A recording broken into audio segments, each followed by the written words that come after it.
video, we will talk about the techniques used in sonatas. As you can see here, this is one of Mozart's Sonata Movement 1. And as you can see here, this is one of Beethoven's Movement 1, which they are both really famous pieces from these two composers. Different techniques used, but they all have some similarities. A sonata is a piece that's made for usually soloist, and sonatas are mostly divided into 3 movements or 4.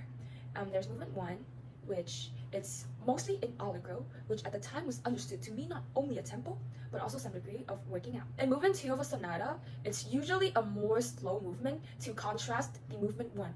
So in movement 1, it's allegro, so when it's in movement 2, it has to be largo. In movement 3, we have the last movement, which also always or normally labeled as the final. And in this movement, it is typically shorter than the first and second movements because it serves as a contrast to more serious and complex themes of the previous movements. In the sonata form, there are 3 main sections: the exposition, the development, and the recapitulation. The exposition usually has 2 themes. The first in the tonic key, which is the main tonal area of the piece, which it's in the first chord. And the second in the contrasting key, which are connected by a bridge passage. Development section is basically a section where you can use other keys that it can lead up, that can translate back to your tonic key. The recapitulation is also divided into 2 themes, and the recapitulation is just a recap of the exposition, but in the contrasting key theme, theme 2, it changes back to the tonic key. Second movement of a sonata is typically not in sonata form, but rather is a contrasting form such as ternary form, binary form, or in arch form. In binary form, there's 2 related sections, both of which are usually repeated.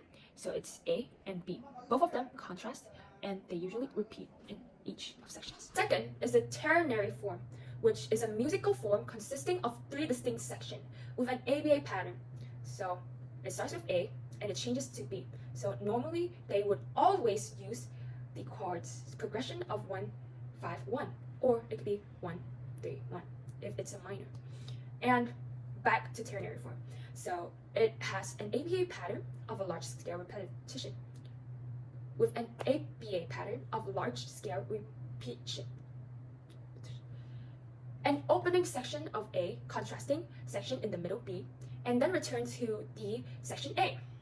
It is the arch form.